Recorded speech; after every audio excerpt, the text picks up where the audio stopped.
Pero los discípulos eran pescadores, pero tenían algo que los maestros de Israel no tenían. Pregúntame qué.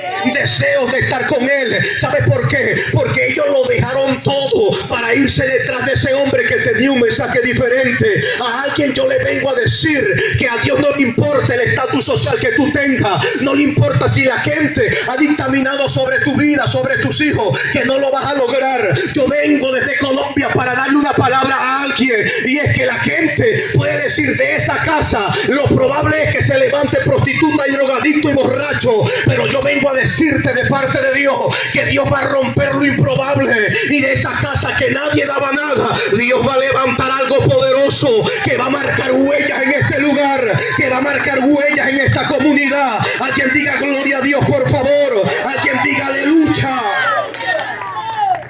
¿A quién llamó Jesús? 12 hombres, diga conmigo 12 hombres. 12 hombres comunes y corrientes. ¿Sabes a quién llamó? Pregúntame a quién. Número 1, a hombres sin letras, pescadores. ¿Será que no había mejores? Sí había. ¿Será que no había gente más preparada? Sí había. Pero el problema es que Dios no espere que tú te prepares.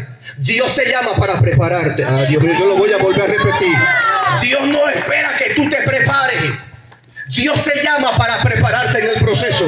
Cuando yo levanté la obra en Colombia, yo estaba supervisando una empresa. Escucha esto. Y de repente el pastor me dice, tienes que dejar la empresa porque Dios te llamó para pastorear, pero tienes que dejar el trabajo. Y eso me puso a temblar porque yo no tenía cualquier trabajo. Yo era gerente de una empresa. Y de repente yo llamo a mi padre espiritual en Venezuela y le digo, padre, me están poniendo entre la espada y la pared. Mi pastor en Colombia me está diciendo que tengo que levantar una obra, pero tengo que dejar el trabajo. Y tú sabes que yo tengo esposa y tengo hijos. Yo le dije, déjame algo, yo voy a decirle a Dios que me dé tiempo y voy a trabajar unos meses y me voy a comprar en esos meses la silla, me voy a comprar en esos meses los parlantes, me voy a comprar en esos meses las plantas para no comenzar en cero. ¿Qué tú dices? Le digo yo a mi padre espiritual, y mi padre espiritual me sorprendió. Pregúntame por qué. Porque él me dijo, Dios no necesita tu ayuda porque la obra no es tuya, la obra es de él. Me dijo, suéltalo todo porque Dios te va a proveer todo lo que tú necesitas. Alguien diga lo improbable. ¿Sabe qué era lo probable? Que los discípulos fracasaran porque no tenían la capacidad ni la cualidad. Pero tú tienes que entender que en las manos de Jesús tú no vas a fracasar nunca. Que en las manos de Jesús, las manos del Maestro te van a llevar al lugar que él dijo que alguien está aquí en esta noche. ¿A quién llamó, pastor? Número 1, llamó a hombres sin letra, a pescadores. ¿Saben lo que representa esto? Representa la sencillez y el trabajo duro. Su fuerza no estaba en la oratoria de estos hombres. Eran hombres sin estudio, eran hombres sin vulgo. ¿Sabe dónde estaba su fuerza? Pregúntame dónde. En su testimonio. Porque hay gente que quiere prepararse pero no tiene testimonio. Y tú tienes que saber que lo más importante es el testimonio. Alguien diga el testimonio. La gente no va a seguir lo que tú hablas, la gente va a seguir lo que tú haces. La gente va a seguir y te va a decir, este es un siervo de Dios. ¿Sabes por qué? Porque primero lo veíamos borracho y drogadicto, pero ahora tiene una Biblia predicando la palabra. La gente te va a poner fecha y va a decir 4 meses, 5 meses y va a volver otra vez. Pero la gente sigue esperando porque lleva 1 año, 2 años, 3 años, 4 años. ¿Sabes por qué ocurre eso? Porque Dios te llamó de lo más vil para avergonzar a los sabios. Diga alguien gloria a Dios en esta noche. Diga alguien aleluya. Yo recuerdo que en Venezuela, cuando pastoreé, yo tenía un hombre que no sabía leer ni sabía escribir. Se llamaba Alexis Galicio. Pero yo recuerdo que una vez estábamos en un ayuno, estábamos retirados para unas montañas, y de repente se para una camioneta al frente de la finca del hermano y se baja una mujer y dice, acá está la iglesia tal. Y yo salgo y dice, sí, somos nosotros. Y nos dice, necesitamos que vayan a la casa para que oren por mi mamá que se está muriendo de cáncer. Y nos montaron en la camioneta y nos fueron a llevar a donde estaba la mujer. Efectivamente, cuando veo a la mujer le habían hecho quimioterapia. La mujer tenía vendas en la cabeza. La mujer estaba delgada. La silueta de la mujer estaba decaída. Pero de repente sale la mujer y dice esto, escucha, dice: Dios me dijo que mandara a llamar a ustedes la iglesia Dios es luz. Ustedes son la iglesia Dios es luz. Y nosotros le dijimos: sí, somos nosotros. Perfecto, pasen. Y ella se puso en el centro porque ella dijo: así Dios me lo reveló. Alguien de ustedes tiene que orar por mí. Y de repente, cuando yo iba a abrir la boca, me dijo el hermanito que no sabe leer ni escribir, me dice: pastor, permíteme, que yo quiero orar por esa sierva. Yo le dije: perfecto, ora por ella. De repente él salió, hermano, de una forma tan humilde y le puso la mano a la mujer que tenía cáncer. Le habían hecho una quimioterapia y de repente él dice: veo dos ángeles que están bajando. Yo soy el pastor y me quedo viendo para los lados y yo digo: yo no estoy viendo nada. Pero él dice: veo dos ángeles que están bajando.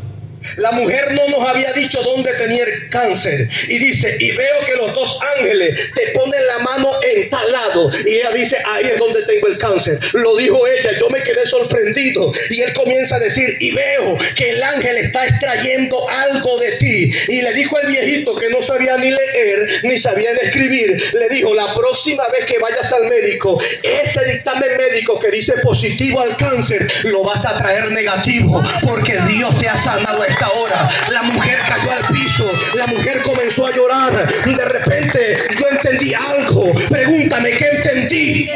Que no es porque tú tengas doctorado, teología, lo que te dé la gana. Yo estudio teología también, pero Dios se glorifica en el que Él quiere, no en el que está más preparado. ¿Lo entiendes o no lo entiendes? Porque Dios llama y te prepara. Alguien tiene que entender lo que estoy hablando. Desde ese momento yo entendí que Dios va a usar no al que más sabe, sino al que más quiere recibir. No al que más se prepara, sino al que más quiere estar con Él. ¡Aleluya! Yo me quedé sorprendido. ¿Sabe por qué? Porque, siendo sincero, yo como pastor no sentí nada. Pero 3 meses después, yo me quedé con eso en la cabeza y le decía al varón: varón, ven acá, tú ministraste algo poderoso esa tarde, ¿tú estás seguro? Me dijo: pastor, vas a recibir la noticia. De repente, 3 meses después, llegó una camioneta a la iglesia y se paró frente de la iglesia. Era un domingo, lo recuerdo, y de repente se baja una mujer con unos papeles en la mano. Pregúntame, ¿qué decían esos papeles? Decía que el cáncer ya no estaba en su cuerpo. Decía que todas las células cancerígenas habían muerto. La gente dijo: quizás fue por la primera quimioterapia. Pero la mujer decía: no fue la quimio, fue la oración de un viejito que no sabía ni leer ni escribir, pero que sí sabía orar, pero que sí. Alguien diga gloria a Dios, alguien diga aleluya en esta noche. A esos hombres llamó Jesús. ¿Sabes a quién más llamó Jesús? Además de los pescadores, pregúntame, ¿a quién más? Más fuerte, pregúntame, ¿a quién más? A los marginados. Diga conmigo: marginado. Mateo, el publicano. ¿Saben lo que hacía Mateo? Pregúntame, ¿qué hacía? Recogía impuestos para Roma, a su mismo pueblo. Y no tan solo eso, sino que robaba a su mismo pueblo y se enriquecía de su pueblo. Por lo tanto, Mateo estaba marginado. ¿Sabe lo que representa esto? Representa la redención de lo irrecuperable. Mateo tenía ¿será que lo digo? Una vida irrecuperable. Mateo, a la luz de la vida de la gente, de sus ojos, era un traidor a la patria.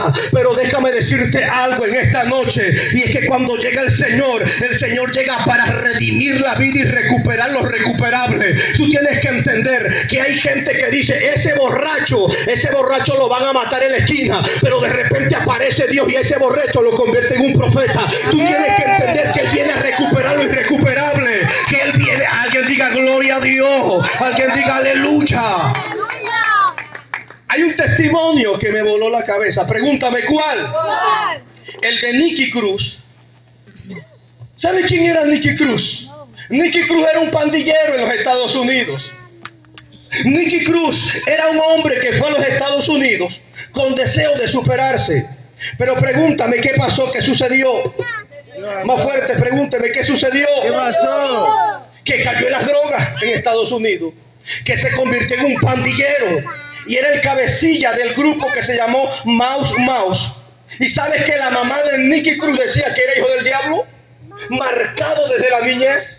Nicky Cruz cayó en las drogas, Nicky Cruz cayó en el vandalismo, mató a mucha gente, era jóvenes contra jóvenes, banda contra banda, mataban a uno de aquel lado y mataba a otro de este lado. Hay una película que se llama El puñal y la cruz. Esa es la historia de Nicky Cruz, contada por un hombre llamado David Wilkinson, que fue el pastor, escucha bien, que se atrevió a visitar el barrio donde estaba este hombre. Nadie entraba, ni la policía entraba, todo el mundo tenía temor, todo el mundo tenía miedo, hasta que Dios le habló a David, le dijo: necesito que te vayas a esos barrios como estamos nosotros esta noche en este lugar, porque tengo personas que van a predicar el evangelio, que voy a sacar de donde están. Y de repente Nicky Cruz escuchó la predicación de David Wilkinson y se dio cuenta de que Nicky Cruz no había sido puesto en el vientre de una bruja, porque la mamá era bruja, el papá era brujo, y él le decía a Dios: pero ven acá, si tú quieres algo conmigo, Dios, ¿por qué permitiste y por qué me metiste en el vientre de una bruja? Para sufrir, para que me maldijera, ¿para qué? Y tú tienes que entender que Dios le dijo a través de David, le dijo: Nicky, yo permití el proceso para que tú fueras un gran evangelista y trajeras a muchos que están en la droga y en el alcohol como tú estás. Ahora Nicky Cruz es pastor en los Estados Unidos y tiene mucho testimonio de miles y miles de jóvenes que Dios le ha permitido sacar de las drogas, del alcohol y de la delincuencia.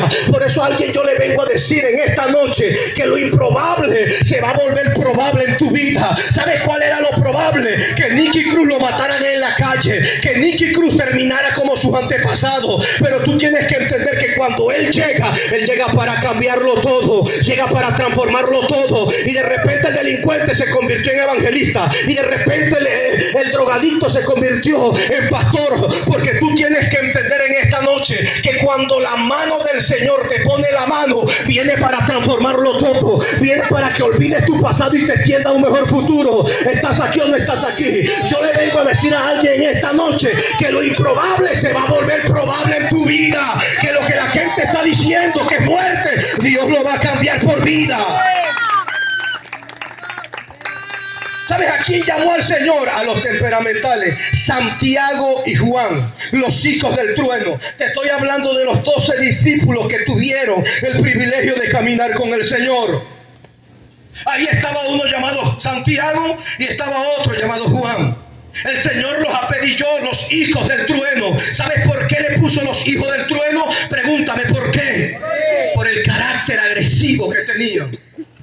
Yo recuerdo que hay un hombre en Venezuela que se llama David Salcedo, que era sacerdote de Satanás, y escribió un libro y le puso: de sacerdote de Satanás a ministro de Jesucristo. Una vez estaban predicando en las calles, una vez estaban evangelizando, y este hombre vio como alguien se burló del Señor cuando lo estaban evangelizando. Se echó a reír, se burló, y este hombre, como venía de ser satanista, dice que agarró al tipo, lo tiró, estaba nuevo creyente, y comenzó a golpearlo. Y la gente se escandalizó y le dijeron: Salcedo, así no es que se evangeliza. Y de repente Salcedo dice: pero ¿cómo se va a reír de mi Dios? Si él supiera de dónde Dios me ha sacado, si él supiera de dónde Dios me ha sacado, si él supiera que yo estaba en las manos de Satanás, si él supiera que yo era un sacerdote de Satanás, que tenía muchos poderes, hasta que conocí el verdadero poder. Y él decía: ¿cómo se va a reír de mi Dios? ¿Cómo se va a reír del Dios que me libertó, que rompió mis cadenas? Y el pastor le dijo: tú tienes que entender, David, que así no se evangeliza, es con amor y es con cariño. Pero ¿sabes por qué te hablo esta historia en esta noche? Pregúntame por qué. Porque así llegamos muchos temperamentales, y muchos decimos: mira, así soy yo y Dios no me cambia. Bueno, te tengo noticia: cuando vienes al Señor, el Señor sí te puede cambiar, el Señor sí te transforma. El Señor dice que este hombre llamado Moisés era manso, más manso que todos los hombres del mundo, pero fue el mismo Moisés que agarró a un hombre y lo mató y lo escondió en la arena. Pero ¿cuál fue el problema? Que Moisés tuvo un cambio porque tuvo un encuentro con Dios, y todos los que tienen un encuentro con Dios dejan de ser la persona que eran para convertirse en una nueva. ¿Alguien lo cree o no lo cree? Toca al que está a tu lado y dile, los temperamentales también Dios los llama. ¿Cuál fue el resultado de lo improbable? Que cualquiera hubiera visto este grupo que el Señor formó y hubiese dicho, Cristo va a fracasar. Pregúntame ¿por qué? Porque ninguno estaba preparado, porque ninguno cumplía, porque ninguno quizás tenía las cualidades que alguien buscaba. Pero ¿cuál fue el resultado de lo improbable? Que estos hombres trastornaron al mundo. El libro de Hechos capítulo 4 versículo 13 dice que la gente se quedaba confundido con esto y decían, pero ven acá, no son pescadores, esta gente no viene del vulgo, esta gente no tiene estudio, esta gente no estudió en la universidad, esta gente no tiene mucho. Pero ¿qué pasa? La gente decía, esta gente reconocemos que han estado con Jesús. Pregúntame ¿por qué? Porque hablaban con Él. Vamos, levanta tu mano arriba, porque yo quiero declarar sobre ti que mientras más cerca estás de Cristo, más te vas a parecer a Él. Que mientras más profundices en su presencia, más te vas a parecer a Él. Vas a hablar como Él, vas a caminar como Él, vas a sentir como Él. Te va a doler el dolor que está pasando el otro. Alguien diga gloria a Dios, alguien diga aleluya. Toca al que está a tu lado y dile, la gente tiene que notar que tú has estado con Él. La gente tiene que notar que tú no eres el mismo. La gente tiene que notar que algo extraordinario pasó en tu vida, que cuando llegaste al Señor llegaste destruido, pero diga conmigo gloria a Dios, diga conmigo aleluya. Toca al que está a tu lado y dile, la gente tiene que notar, dile, la gente tiene que notar que tú has estado con Él. Escoge a 12 hombres para dejar un legado eterno. Diga conmigo un legado eterno. Más fuerte, diga un legado eterno. 12 hombres comunes establecieron el fundamento de una fe que hoy abraza a miles de personas. 12 hombres comunes y corrientes. 12 hombres. Porque tú tienes que entender que la gloria siempre será de Dios y no de los hombres. Diga gloria a Dios. Si sus discípulos hubieran sido genios, yo te aseguro que si sus discípulos hubiesen sido reyes, que si sus discípulos hubiesen sido gente que tiene oratoria, la gente hubiese dicho que fueron por los hombres que Él escogió, que el evangelio llegó a nosotros. La gente hubiese dicho, no, pero ¿quién fue el que escogió gente preparada? Por supuesto, pero tú tienes que saber que tu pasado ni tu posición social son límites para que Dios la use. Es más, a alguien le vengo a decir que el problema que estás viviendo en este momento es la plataforma perfecta para que Dios la use para hacer un milagro sobre tu vida. Lo voy a volver a repetir. Lo que está viviendo, los problemas, la angustia que está viviendo en este momento es la plataforma que Dios quiere utilizar para hacer un milagro sobre tu vida. Escucha bien, algo pasó en el pueblo de Israel. Pregúntame qué. Con esto voy a finalizar. Escúchame. De repente muere el gran líder Moisés. ¿Quién murió? Murió Moisés. 30 días de luto sin un cuerpo. 30 días de luto, pero no había cuerpo. La gente estaba triste, la gente estaba llorando, la gente estaba desesperada. La gente dijo, acá nos quedamos, no vamos a conquistar, no vamos a hacer nada. Pero de repente tú tienes que entender que Dios utiliza siempre las crisis para levantar a un profeta. Diga gloria a Dios. Lo voy a volver a repetir. Cada vez que tú veas crisis pronunciada en un país, es porque Dios está preparando un avivamiento poderoso. Levanta tu mano arriba, por favor, que tú eres ecuatoriano. Y yo quiero declarar sobre ti que lo que está pasando en Ecuador es porque Dios va a traer a esta nación gente que va a traer fuego, gente que va a traer guerra, gente que va a traer avivamiento. Mientras la nación esté pasando por dificultad, quiere decir que Dios está preparando gente, pero no cualquier gente que va a traer un mover sobrenatural, un mover glorioso, un mover poderoso. Y de repente ahí estaba la muerte había visitado el pueblo de Israel, pero de repente Dios le habla a un joven jovencito llamado Josué. De repente Dios le dice a Josué: Josué, llegó tu turno. Toca al que está a tu lado y dile: llegó tu turno. Dile otra vez, dile: llegó tu turno. De repente Dios le dice: Josué, llegó tu turno. Pero había un gran problema. Pregúntame cuál. Que Moisés era preparado en letras, sabía varios idiomas, que Moisés había sido preparado en el ejército más poderoso que era Egipto, que Moisés tenía liderazgo, que Moisés tenía poder, tenía fama, el hombre estaba arriba. Pero el problema era que Josué era todo lo contrario, que Josué no tenía fama, que Josué no era un líder, que Josué vivía tras la sombra de Moisés. De repente tiene que ahora liderar más de 2000 personas. Tú tienes que entender en esta noche que lo probable era que Josué fracasara, porque nunca iba a llenar los zapatos del gran líder Moisés. Pero tú tienes que entender que Dios le dijo a Josué: te tengo noticias, Josué, así como estuve con Moisés, también estaré contigo. No te preocupes, que lo mismo que sucedió con Moisés va a suceder contigo, porque no era Moisés, era el Dios que tenía Moisés. Alguien tiene que entender lo que estoy hablando, porque lo probable era que tú te quedaras para ir rumbo al infierno, pero llegó Dios y te dio una nueva dirección. Lo probable era que tú fracasaras y que fueras un don nadie, pero Dios te llamó y cambió la dirección de tu vida y te dijo: tú eres parte de mi reino, de mi pueblo. Todo